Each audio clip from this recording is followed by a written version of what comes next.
When you're a dad, you have to play a lot of roles. Hey, don't eat that! Don't tap on the brain. Okay, oh, Lordy. All right. Oh, you're good. Take a left, turn left. When a man loves a woman, he... Honey! Alrighty, sweetie. This time I want you to concentrate and focus on the ball. You got this. Oh!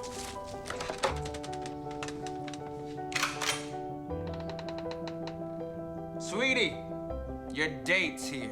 2 weeks, no TV, no phone. This is my door in my house. I told you not to slam it. You get the door back when I say you get the door back. I told you before, don't you slam the door in my house. I told you.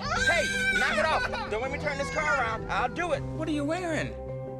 No, you're not going anywhere looking like that. Go on back upstairs and put some clothes on. Oh!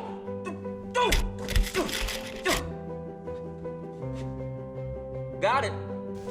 Ooh, sweetie, open the door. Get the door. Open the door, sweetie. Open.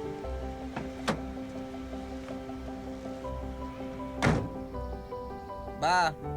And Jesus steps in and stops everybody before they start throwing the rocks. And he says, let he who's without sin throw the first stone. You do all of this knowing that one day you will get fired, because we all get fired. But by the grace of God, you might get hired back to be a consultant. Hey, sweetie, what's up?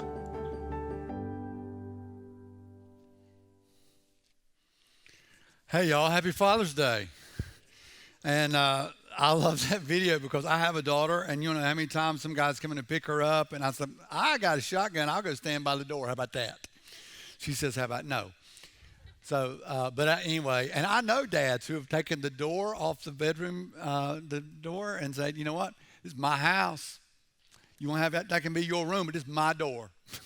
So I'm going to move this door. I think that's kind of funny. Really bad parenting, but really funny.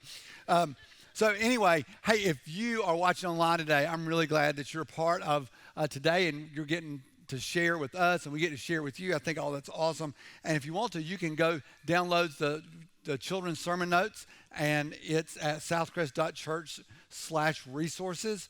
And so you can do that, and you can print it off. And if you happen to be on our campus today, then you could go grab one of these clipboards or by the door if you'd like to, and kind of keep up with what I'm talking about a little bit. And today, there's a little bonus because it happens to be Father's Day, so there's something on here that you can use and make and do things and give to your dad later today if you'd like to. And so a little bonus thing that our children's ministry team put together for this week. So hopefully you'll take a look at that. And if you've got some questions about anything that we might be talking about or doing for the next little bit, we'd love for you to text us your questions. And if you're on campus, because ordinarily I don't say, hey, anybody got a question? And somebody raises their hand and say, okay, what's your question? So this is a good way for you to be able to do that. You can just text your question to 678-590-1019. If you're online, you can do that as well. You can do that in the comments section. You got a question, and we'll get to those, or you could do it just send the text. Some people like to send the text because it's more anonymous that way. So if you'd like to do that, that would be great, and send it to that number. And I guess the other thing that I need to just tell you about is go to southcrest.church/today on your mobile device if you're at home or if you're here. Because it's got everything that's going on for the next week or so, and some opportunities there. You can sign up for different things. If it's your first time here, you could let us know about that, whether it's online or you're on campus. And of course, the other thing is there's the notes that we'll talk about for the next little while. Everything is right there. So we're in week 5 of this series called Bible Binge, and we've been looking at books of the Bible that are pretty small and tend to get ignored a little bit, and giving them a little bit of attention. So today we're doing the book of Obadiah. So if you've got a clipboard or you're taking notes, that's Obadiah, not Obed-diah, but Obadiah. And here's the thing. I think, as a matter of fact, I'm sure of it, it's the only one chapter book in the Old Testament. So we're going to look at Obadiah today. Next week, we're going to look at the little book of Haggai. And most of the time, people don't read these little books that we've been talking about, but there's a lot of truth and power and encouragement in those. So that's what we've been doing, taking a look at these other books of the Bible. And so here's the thing, a couple of things that happen in the book of Obadiah that are really important. The first thing is that God has not forgotten you. There's this theme that runs through this little book of Obadiah. And then so I don't care what circumstances you're going through, how difficult things are. If you feel like God is a long, long way and he's not moving fast enough or not doing what you need him to do, he has not forgotten you. And the other thing is, if you feel like that there are people who have it out for you because you're a Christ follower. They want to hurt you, marginalize you, ridicule you, mock you, and you're sometimes even afraid to tell people that you're a Christ follower, and it gets to be discouraging sometimes. The other theme of the book of Obadiah is that God is going to show himself, and he will show himself to the people who are mocking him and mocking you and hurting him and hurting you. He will step in. And he might not step in immediately when you want him to, but he will get involved. He will protect his children. And so those are the two things that really run through the book of Obadiah. So there's a couple things down here on the bottom left-hand corner of the sheet if you're doing it at home or if you're doing it on campus today. And here's what I want to tell you first is that the Bible is not a book. The Bible is really, it's a library. It's a collection of books. It's 66 books. And so every single one of them is important. Every single one of them is good. And but here's the thing. These, and I put it down here at the bottom left-hand corner of the sheet because I want you to hear this and know this, is that these are real letters written to real people in real situations. The Bible is not written to us. The Bible is written for us.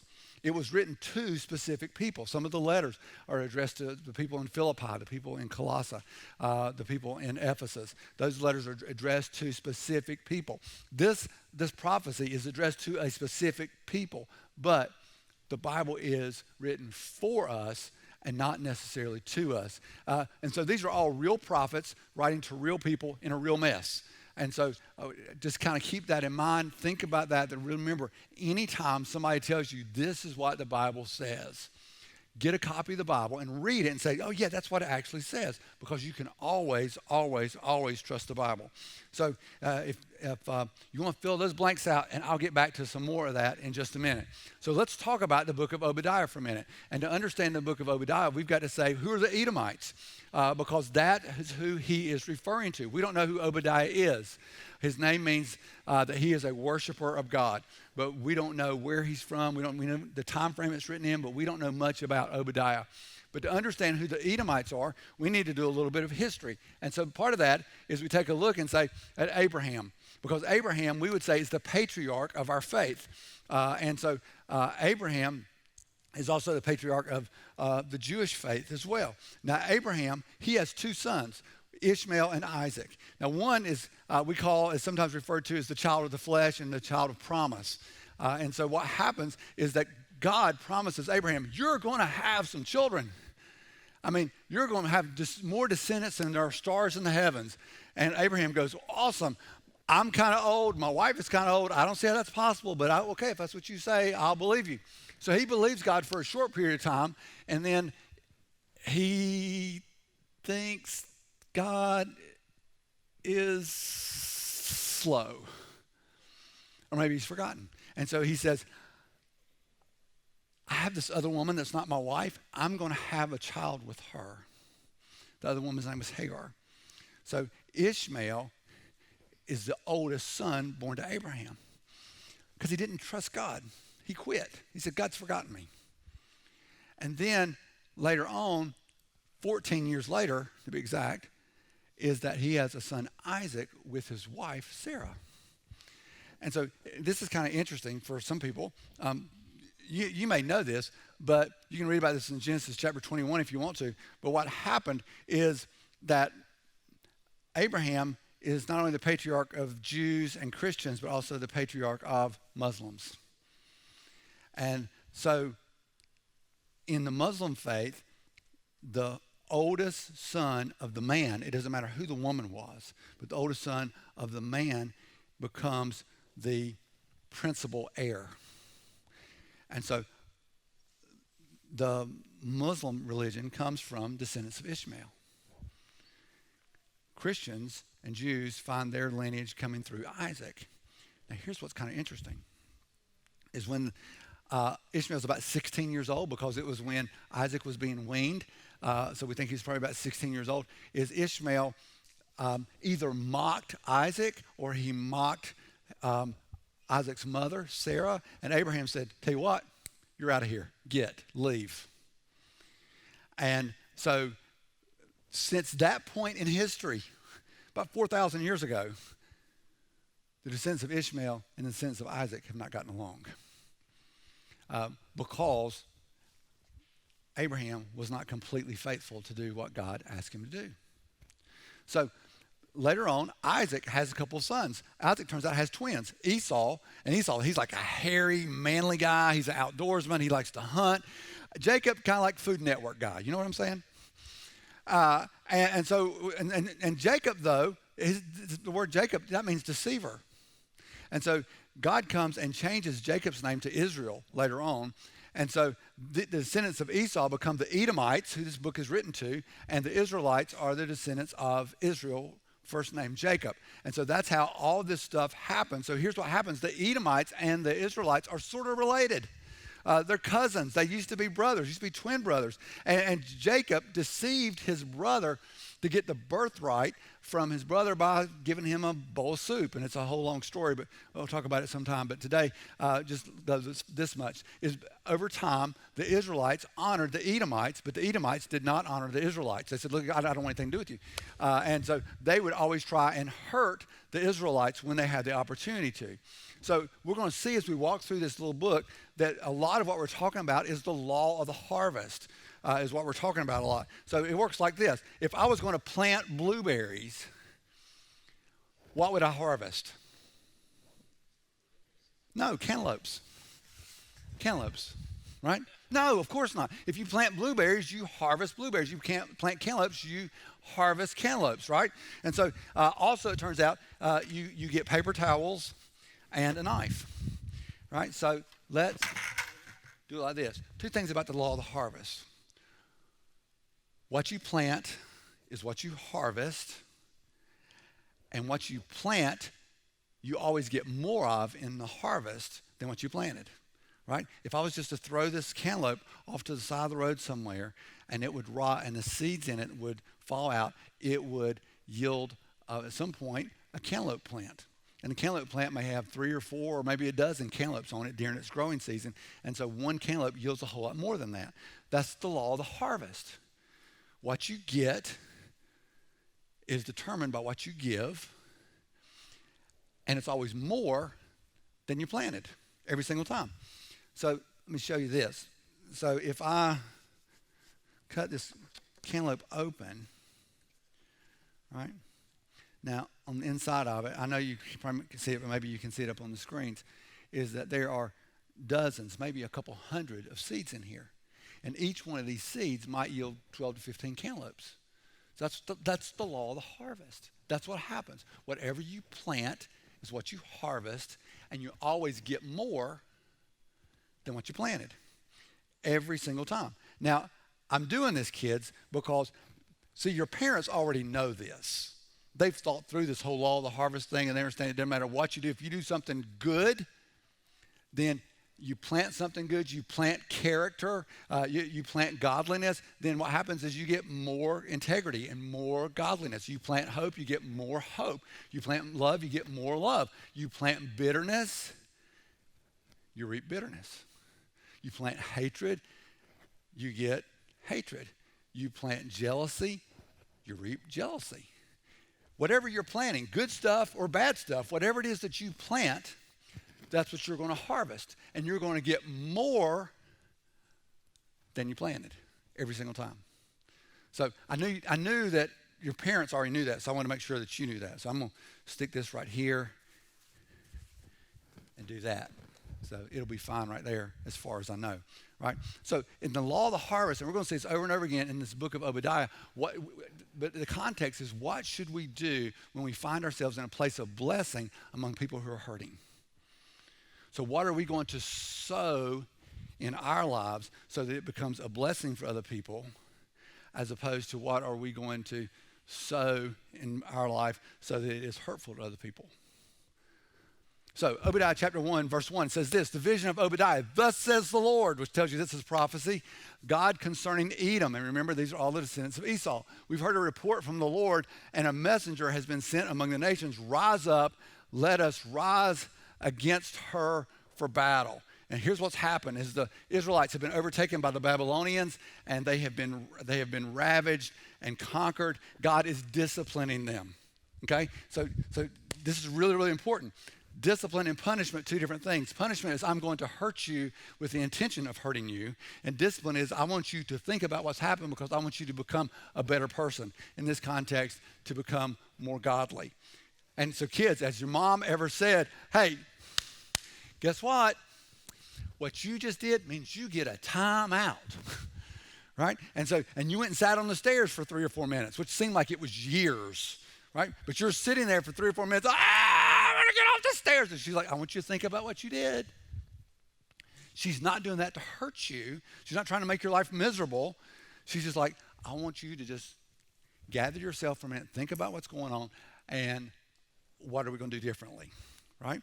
That's what God does. And when he disciplines people sometimes, he says, listen, I'm not trying to hurt you. What I'm trying to do is get you to realize who you are and whose you are and what our response should be moving forward.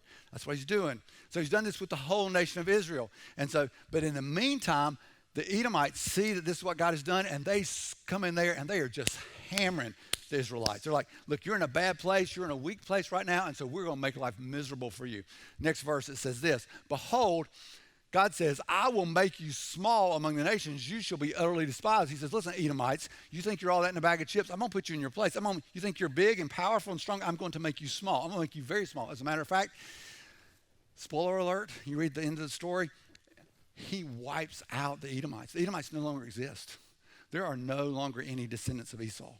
What was a powerful nation just completely disappeared.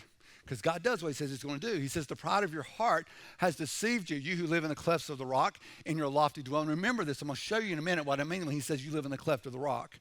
Who say in your heart, who will bring me down to the ground?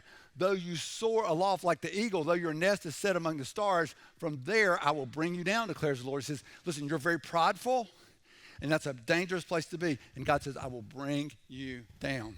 He says, if thieves came to you, if plunderers came by night, how you have been destroyed. Would they have still only enough for themselves? If grape gatherers came to you, would they not leave gleanings? He says, look, if somebody comes in and breaks in your house, are they going to steal every last thing in your house? No, they're going to take the things they want. And he says, if somebody came in and stole your food, are they going to take all your food? And they're going to take the food that they wanted. They're going to leave some behind. He says, but look, here's what's going to happen to you, Edomites. God says, look, I'm taking everything from you. And you know what else? Because you have positioned yourself against my children, I'm going to take all your food. He says how Esau has been pillaged, his treasures sought out. He says all your allies have driven you to your border. Those at peace with you have deceived you. They have prevailed against you. Those who eat your bread have set a trap beneath you. You have no understanding. Listen, it's over. Maybe not today, but God is going to do what he's going to do. He says, well, not on that day, declares the Lord, destroy the wise men out of Edom and understanding out of Mount Esau. He says, I'm going to wipe you completely out. And he says, and your mighty men shall be dismayed. So the wise men and the mighty men are all going to be wiped out. He says, O Teman, so that every man from Mount Esau will be cut off by slaughter. Now, why do these guys think so highly of themselves? Part of it is because it's where they live. Maybe you've seen this on TV or in a movie or something, but this is the entrance to Mount Esau. This is what it looks like. So you have to go through these two giant stones, and it's just sheer rock, right? You can't get around. So the only way to get into their city was single file. And so they felt very confident about the fact that, you know what, nobody's going to come in and take care of us. We can take care of ourselves. Look at where we live. And then it says that their homes were cleft in the rock, and they lived in high, lofty spaces. This is what the city looks like. You've probably seen this. Today, this is the city of Petra. Nobody lives there anymore. You know why? Because God wiped them out. This is just a tourist attraction now in the middle of the Holy Land. But this is what they did. They went to the top of the mountain and carved a city out of stone. So next verse, it says, because of the violence done to your brother Jacob, shame shall cover you, and you shall be cut off forever. It says, because of what you have done to your brother. He says, on the day that you stood aloof, on the day that strangers carried off his wealth and foreigners entered his gates and cast lots for Jerusalem, you were like one of them. He said, but do not gloat over the day of your brother in the day of his misfortune. Do not rejoice over the people of Judah in the day of their ruin. Do not boast in the day of distress. He said, look, don't look down on them. You're in a position of comfort right now. And you're saying, I want to make things worse for somebody else. So what do we do when we're in a position of blessing? How do we look at other people? He says, do not enter the gate of my people in the day of their calamity. They've already had leave him alone. Don't gloat over the disaster in the day of his calamity. Do not loot his wealth in the day of his calamity. Look, they've already lost a lot. Don't go take everything else they've got left. He says, do not stand at the crossroads to cut off his fugitives. Do not hand over his survivors in the day of distress. For the day of the Lord is near upon all the nations. What does it say? As you have done, it shall be done to you. What is that? It's the law of the harvest. What you give is what you get. What you plant is what you harvest. What you reap is what you sow is what you reap. Your deeds shall return on your own head. What you have done is going to be done to you. For as you have drunk on my holy mountain, so all the nations shall drink continually. They shall drink and swallow and shall be as though they had never been. He says, but in Mount Zion, that's the capital of Judah, Jerusalem. In Mount Zion there shall be those who escape, and it shall be holy. And the house of Jacob shall possess their own possession. So everything that was taken from them will be restored to them. The house of Jacob shall be a fire, and the house of Joseph a flame, and the house of Esau ruined, stubble, nothing left. They shall burn them and consume them, and there shall be no survivor of the house. Why? For the Lord has spoken, and he does what he says he's going to do. It's the law of the harvest. We will always get what we give. We will always harvest what we plant. We will always reap what we sow. So in the context of the law of the harvest, how does that work with how do we respond to others? What does that look like? Well, let's talk about that for just a minute. What kind of impact does this have in the lives of people around us? Matthew chapter 7, verse 2. And this is the passage where Jesus says, don't judge. And people say, don't judge me. But actually, believers, we're supposed to judge one another. But we're not supposed to be judging people who are not Christ followers. He says, for with the judgment you pronounce, you will be judged. See, this is what we don't like. Don't judge somebody about something that you're not willing to make that same change in your life. What's that? It's the law of the harvest. He says, and with the measure you use, it will be measured to you. Right, this is sort of how it works, right? Let's talk about it. Like King David, do you remember him? He's at the top of the roof of the palace. He looks over and there's this woman taking a bath on top of a house, not too far away. And he looks over there and goes, hey, how are you? Have her brought over here. She's married. He has a child with her. God tells him, says, your sin that you did is going to be made public. And it will be worse for you then than it is now. What's that? Law of the harvest. What you plant is what you harvest. So his son comes along later on. Absalom comes along. What does Absalom do? Exactly what had been prophesied.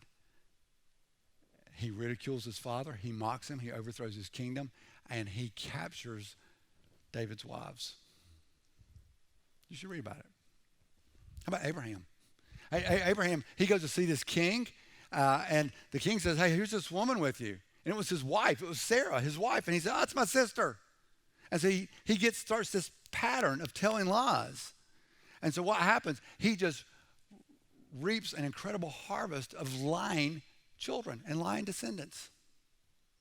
See, it works like this, doesn't it? That you have, somebody comes and knocks on the door at the house, and we're all at home because of, Corona, right? So we're all there, somebody knocks on the door, and you kind of look like this, and go, oh, God, it's him. And so you tell your kids, you say, tell him I'm not here. Or, it's a Friday coming up, and it's a holiday weekend, and you go, hey, tell you what, I'm going to call in sick on Friday, and that way we'll do Friday, Saturday, Sunday, and we'll get out of town and go somewhere, right? And so, and so that's what you're planning, right? And believe it or not, your children hear that. And so what happens? They're 14, 15, 16, 17 years old. You text them, hey, where are you? And they say, I'm at the library. And you're sitting there going, liar, liar, pants on fire, you're not. And they come home and you say, why did you tell me you were at the library, or you were with a friend and you were at this party, or you were out with somebody else? Why were you lying to me? You know why? Because that's what they were taught to do. They picked up your behavior, but they don't know the boundaries. You're like, how dare you lie to me? And what is it? It's a much more severe lie if you're going to grade lies and saying, I'm not going to go to the door right now. Like, you're lying to me. Why are you doing that? And I tell you what, if you would drill down on that long enough, you would find out that they would say, well, I'm doing what you taught me to do, Dad. Law of the harvest. See, you plant good things, you harvest good things. You plant bad things, you harvest bad things. And as Christ followers, we've got the opportunity to be remade into Christ bearers, like people who were baptized a few minutes ago and carrying that candle. We're the light of the world. We take the light to the darkness. That's the harvest that we want to reap. The problem is that the harvest seldom seems to come up overnight. It seems to take a while. And truthfully, for most of us, it takes much too long. You know, I planted some plants a few weeks ago because I like to get these really tiny little Roma tomatoes because they're not all juicy. They don't have a lot of acid in it. And I make the best guacamole in 3 states. And so I need those tomatoes, right? And then, Lori and I went out of town for 3 or 4 days this week. We came back, and I'm thinking, I'll have some tomatoes when I get back. We'll have guacamole on Saturday night. No tomatoes yet. They're still green. So, but I didn't go rip the plants up and go, I'm not going to do this. No, what'll happen in, I don't know, another week or two, but over the course of the summer, I'll get a couple hundred tomatoes from every single one of those plants. You know, I planted some blueberries for my daughter the other day. And I thought, well, I'll go back, I'll get some blueberries. I'll say, hey, Hannah, why don't we have a pie? And because she'd go, yeah, let's do that. But there's no blueberries yet. But I didn't pull the bush up. I'm going to wait. Because that makes sense, right? Because, see, here, God keeps every promise and carries out every threat on his timetable. And I can't make those tomatoes turn red this afternoon. I can't make things happen on my timetable. And so sometimes things don't work out the way that I want them to. But I've got to trust that God knows what he's doing better than I do. The truth is that most of us will live our lives in the in-between time of planting and harvesting. And it takes just a little time to plant. It takes just a little time to harvest. There's a lot of time in between where you're waiting. And the longer we wait, the more easily we forget the law of the harvest. We think, well, this is not really going to happen. And so what happens is we begin to equate delayed consequences with no consequences. Well, I did something bad, but you know what? My house didn't fall down. You know, my wife didn't leave me. I can still pay the mortgage. Everything's okay. And we think that nothing's happened, and so there's going to be no consequences because nothing's happened yet. When I was little, you know, my mother, when I would get in trouble, she would paddle me. And I remember that, you know, she got to the point where she would paddle me, and I was kind of like, turn around like, is that all you got? Never say that to your mother. That's a bad idea. But that was sort of what, and, you know, she said, you just wait till your father comes home. And I'm like, whatever. Well, Dad came home, and didn't go well. A couple weeks later, she says to me, she didn't bother to paddle me that time. She said, look, just wait till your father comes home. Well, here's the great thing. Dad came home, but she forgot to tell him. I was like, this is great. It doesn't mean anything to me anymore when she says to me, just wait till your father comes home. But here's what happened. She remembered about 3 days later. And so he made up for lost time. You know what I'm saying? And so we equate delayed consequences with no consequences, but that's not the law of the harvest. And we assume that delayed reward means no reward. You've been praying for somebody coming to Christ for years, and you're just like, I'm going to quit. It's not happening. Don't do that. You say, well, I've been giving, and I want God to bless what I'm giving. Well, he is, and the blessing may not look like the way you think it is, but you know what? The reward's coming. You know, you've got that neighbor who's really mean to you, but you continue to be kind to them. You say, I'm tired of this. I'm not going to do it anymore. It's not worth the hassle. No, don't stop. Because all of us harvest what we plant. We want something that happens in a hurry. What we want miracles. We want that, bang, here it goes. But we don't want the mess in the meantime. So what do? We got to plant, and we got to stay on the farm. We can't leave. We got to keep going. Galatians 6, verse 9 says, and let us not grow weary of doing good, for in due season, not tomorrow, not this afternoon, but time's going to pass. In due season, we will reap. It's going to happen at the right time, but there's a condition here. Do you see it? And everybody tends to not remember the rest of this. In due season, we will reap if we do not give up. So don't stop praying. Don't leave the farm. Don't stop growing in your relationship with the Lord. Don't stop giving. Don't stop walking. Don't stop helping. Don't stop listening. No, that's what we do. We stay there. We do the work, right? So 3 quick questions. Number 1, when I experience success, am I planning pride or humility? When I experience success, am I planning pride or humility? When things are going well for you, do you look down on people like the Edomites were doing? Or do you try and say, things are going well for me, I'm going to serve people? What happens is that God pulls down the prideful and lifts up the humble. James 4:6 says, but he gives more grace. Therefore it says, God opposes the proud, but gives grace to the humble. I don't want God opposing me. I want God on my side. I want him for me, not against me. Pride is not thinking or saying, you're good at something. If you happen to be the fastest kid in 6th grade at your middle school, that is okay. You can tell people, I'm faster than anybody else here. You don't have to have this false humility. Well, yeah, I do okay. No, you can actually say, that's okay. You can invite Jesus over to your house and say, Jesus, this is my trophy for being the fastest person in 6th grade at my middle school. That is okay. But if you say, Jesus, this is my trophy for being faster than anybody else in 6th grade, so that makes me better than everybody else, that's wrong. Or if you say, I'm the fastest 6th grader on the planet, that's a lie. That's wrong. So pride looks down on others and considers oneself better than others. Here's how Paul addresses it in Romans chapter 12. He says, for by the grace given to me, I say to everyone among you, not to think of himself more highly than he ought to think, but to think with sober judgment, each according to the measure of faith that God has assigned. And God does not like us ever looking down on other people. We're not to think we're better than people, ever. It's a bad idea. Proverbs chapter 6, it says there are 6 things that the Lord hates, 7 that are an abomination to him. So he's getting ready to tell you, here's a list of the 7 things that I cannot stand. It's an abomination to me. So what do you think's number 1 on the list? Don't put it up yet. What's number 1 on the list? Pride. No. That was my answer too, just so you know. No, but what does it say? Haughty eyes. And that doesn't mean your eyes look really good, like haughty eyes. Haughty eyes, right? What does that mean? That means you look down on other people. I'm better than other people. And it doesn't, no, that is number 1 on God's list. Humility is treating people as if they are more important than you. Consider others more important than you. In Philippians chapter 2, it says, Jesus considered the disciples to be more important to him. But Jesus is the Son of God. But still, he considered them more important than him. He treated them differently. So, if you're with me still, I know it's a long time, right? I know, golly, the old man talked forever. Okay, turn it over in the back. So there's 3 boxes on the back, okay?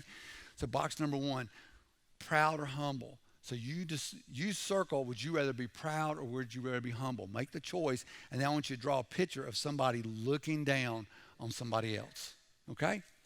So let's move along. Number 2, when I come across those who in need, do I plant indifference or compassion? So you see somebody's hurting and you look at them, are you moved to help them or are you moved to go, I don't care? The Edomites did not care about the Israelites. They said, look, we're going to take everything you got. We don't care. He says, so if we are indifferent to the needs of others, God will be indifferent to our needs. He won't hear our prayers. Proverbs 21:13 says this. It says, whoever closes his ear to the cry of the poor will himself call out and not be answered. So indifference is choosing to ignore those in need. And look, I get it. Listen, sometimes you see somebody or you see a situation, and maybe it's personally, maybe it's something that you've seen online, or you've seen something on television, and you look and like, oh, God, I can't even look at that. But look, sometimes we need to look at the things that are hard to look at so that we can see that there's real need there. Don't look away. Sometimes how are we going to carry someone else's burden if we're not willing to step into their hurt? How are we going to love somebody if we don't know how they need to be loved? In Proverbs 28, it says, whoever gives to the poor will not want, but he who hides his eyes will get many a curse. Now, biblical compassion is choosing to help those God puts in my path. So second box right here, indifferent or compassionate. Okay, so I want you to draw a set of eyes there. Just eyes just staring. Decide, hey, do I want to be indifferent or do I want to be compassionate? So you circle your choice. But here's the thing. See, staring indicates I'm not going to do anything. Sometimes you stare out of anger. Sometimes you stare out of indifference. But when we see somebody hurting, we don't want to just stare. We want to get involved. There's a difference there. Number 3, almost finished. When I come across weakness, do I plant greed or generosity? When I come across weakness, do I plant greed or generosity? When you see somebody's hurting, what do you look to do?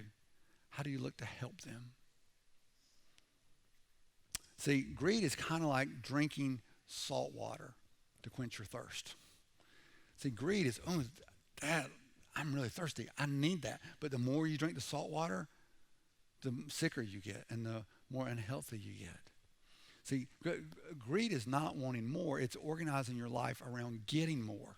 And I got to have this and got to have this and got to have that. Right? And think of generosity this way. Generosity is giving your best, not your leftovers. It's giving your best. I see a few minutes if I said, hey, you want to come over to my house and eat lunch with us? And you go, yeah, I'd love to do that. So you come over and I open up the refrigerator door and I pull out half of a ham sandwich that I ate from last night and say, well, why don't you have this? That was pretty good last night. You're not feeling very valued at that point, are you? You're like, why did I come over here for this? Why did I come over here to get leftovers? No, it's that I'm going to give you my best. I'm going to give you my best hospitality. I'm going to give you my best food. I'm going to give you the best seat in the house. I'm going to give you the best seat in the car. I'm going to give you the best attention that I can give you. I'm going to give you the best love that I can give you. That's generosity is that I'm going to give you my best. I'm pouring out my best for you, and not trying to withhold it and hang on to it. And Solomon says this in Ecclesiastes 5, he who loves money will not be satisfied with money, nor he who loves wealth with his income. This also is vanity. Usually, the fruit of greed is broken relationships. Right? That person you used to have a relationship with that you don't have anymore, ex-wife, ex-husband, neighbor, parent, son, daughter, the relationship is broken up. It's usually because somebody was so greedy, they're continually taking and never giving, and it just dries up the relationship. So are you quick to be stingy, or are you quick to share? Do you offer your best to people, especially when they're hurting, or do you offer them leftovers? So a few questions to think about real quickly. Number one, especially, how can we better use social media with humility? You know, for the last 4 months, what I've seen on social media is a lot of pride. I've seen a lot of, I'm right, everybody else is wrong. Would you rather make a difference, or would you rather be right? You want to make a difference? Humility makes a difference. And number 3, who's God put in your path to help? Last box on the back today is, would you rather be greedy or would you rather be generous? and right there draw a picture of your favorite thing or your favorite person and say, would you be willing to share that favorite thing or your favorite person with somebody who needed that? So we talk about the law of the harvest today, and I hope you get that you plant good, godly things, and good, godly things happen in your life. You want to ensure your future? Plant good, godly things in your life. You want a future that's jacked up? Plant dumb things. Plant the wrong things. Plant hate and division and anger and jealousy and greed and indifference and pride. See what happens. So, law of the harvest, it applies to everything. When you lift Jesus up, when you worship him, the more you lift him up, the more he lifts you up. Listen, you're struggling and you got fear and anxiety and panic and worry and bills and a zillion other things going on in your life that's kind of like that a little bit. Look, the more you lift him up, that puts you in a position of humility. You say he's greater than you are, and the more he lifts you up. And those fears, they begin to kind of roll away. They don't seem to be so important. That's why when we say, listen, we're under attack or we're having a hard time or the adversary is after us, what we say worship, worship, worship, worship, because it repels him and it draws us nearer to the Lord. It's the law of the harvest. Worship him more, be lifted up more. That's the way it works. It's not complicated. So I'm going to pray, and then we're just going to sing one more song. And it's not the only time we're ever going to worship, but let's leave here today saying, what can I do to lift Jesus up more in my life? That's the law of the harvest. Let's do that. It's simple. It's not complicated. Not always easy, but simple.